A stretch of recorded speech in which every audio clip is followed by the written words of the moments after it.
So hello viewers, কি অবস্থা সবার এন্ড কেমন আছেন আপনারা সবাই? তো গাইজ, আশা করি আপনারা সবাই অনেক অনেক ভালো আছেন এন্ড আমি অনেক ভালো আছি। তো আমি মূলত আজকে দারাজ থেকে কিছু প্রোডাক্ট কিনেছি যেগুলো আজকে হাতে পাইছি। তো এইগুলার রিভিউ এবং আনবক্সিং নিয়ে মূলত আজকের ভিডিও।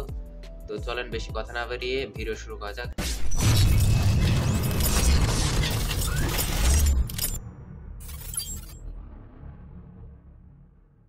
সো ভিউয়ার্স, চলুন প্যাকেট খুলে দেখা যাক ভিতরে কি কি আছে। তো এই প্যাকেটের মধ্যে মোট 3টি আইটেম আছে। এই 3টি আইটেমই একই শপ থেকে কেনা হয়েছে। তো একে একে দেখে নেব জিনিসগুলো সব ঠিকঠাক আছে কিনা। তো প্রথমে যে জিনিসটা দেখতে পাচ্ছেন এটা হচ্ছে একটা ক্লাস ডি অ্যাম্প্লিফায়ার। তো পরবর্তী যে জিনিসটা দেখতে পারতেছেন এটা হচ্ছে একটা ডিসি মোটর স্পিড কন্ট্রোলার। এটা দিয়ে ডিসি মোটরের স্পিড কন্ট্রোল করা যায়। এবং এই প্যাকেটের লাস্ট আইটেমটি হচ্ছে একটি ভোল্টেজ এবং এম্প মিটার, অর্থাৎ এই মিটারটির সাহায্যে ভোল্টেজ এবং এম্পিয়ার দুটো একসাথেই দেখা যায়। ডিসপ্লের উপরের দিকে ভোল্টেজ এবং নিচের দিকে এম্পিয়ার দেখা যায়। তো চলেন এটা দিয়ে আনবক্সিং শুরু করি। তো মিটারটি প্যাকেটের মধ্যে থেকে বের করার পর দেখতেই পারতেছেন মিটারটি দেখতে বেশ সুন্দর এবং মিটারটির ব্যাক সাইডে রয়েছে সম্পূর্ণ সার্কিট বোর্ড। মিটারটি কানেকশন করার জন্য প্যাকেটের ভিতর থাকছে দুটি কেবল। কেবলগুলি মিটারের সাথে সকেটের সাহায্যে খুব সহজেই লাগানো যায়। অ্যাসেম্বল শেষে মিটারটি দেখতে কিছুটা এরকম। এবারে আমাদের পরবর্তী আইটেম ডিসি মোটরের স্পিড কন্ট্রোলার। চলুন খুলে দেখি।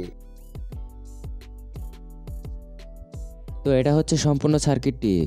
জিনিসটা সাইজে ছোট হলেও এটার সাহায্যে 2 এম্পিয়ার লোডে 1.8 থেকে 15 ভোল্টেজ অবধি যে কোনো মোটরের স্পিড ইজিলি কন্ট্রোল করতে পারে। সো চলেন এটাকেও একটু হালকা করে অ্যাসেম্বল করা যাক।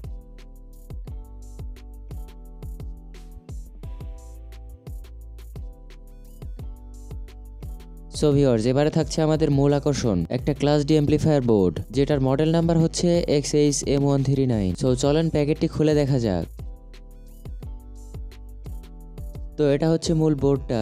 আপনাদেরকে এটা সম্পর্কে বলার আগে আমি নিজে প্রথমে শিওর হতে চাই যে আমার হাতে থাকা বোর্ডটি একটি অরিজিনাল বোর্ড। সো অ্যাম্প্লিফায়ারটা অরিজিনাল নাকি ডুপ্লিকেট সেটা জানার জন্য বোর্ডে থাকা হিটসিংটি খুলে আমাদের আইসিটা দেখতে হবে। সো চলেন হিটসিংটা খুলে দেখা যাক।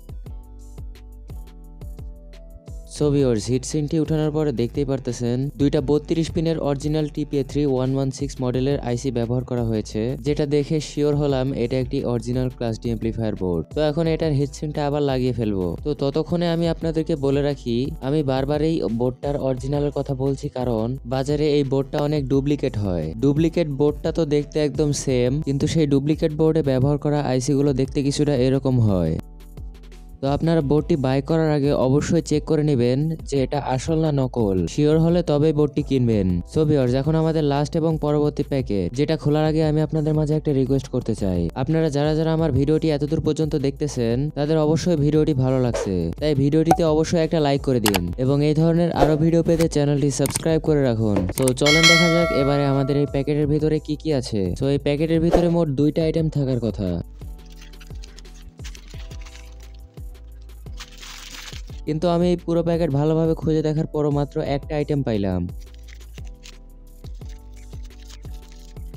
যেটা ছিল MT3608 মডেলের একটা স্টেপ আপ মডিউল। এটা তো ঠিক আছে, বাট আমি এর সাথে আরো একটা আইটেম অর্ডার করছিলাম যেটা ছিল একটা 2S BMS, কিন্তু এটা আমাকে দেওয়া হয়নি। তো গাইস, দারাজ আমার সাথে এখানে ছোট একটা স্ক্যাম করে দিছে। জিনিসটা অনেক মূল্যবান না হলেও এই বিষয়ে তাদের খেয়াল রাখা উচিত। তো জিনিসটার দাম আমার ডেলিভারি সহ প্রায় 139 টাকার মতো ছিল, যেই টাকা এখন আমার সম্পূর্ণই পানিতে। সো ভিউয়ার্স, এখন আমার কি করা উচিত, অভিজ্ঞতার পরামর্শ চাই। তো আমি মোট 5টা আইটেম অর্ডার করছিলাম, যার ভিতরে আমি শুধু 4টা হাতে পেয়েছি। সো কমেন্ট করে জানাতে ভুলবেন না যে আপনাদের কারোর সাথে এরকম কিছু হয়েছে কিনা। আজকের মতো এই পর্যন্তই। ভালো থাকুন, সুস্থ থাকুন, আল্লাহ হাফেজ।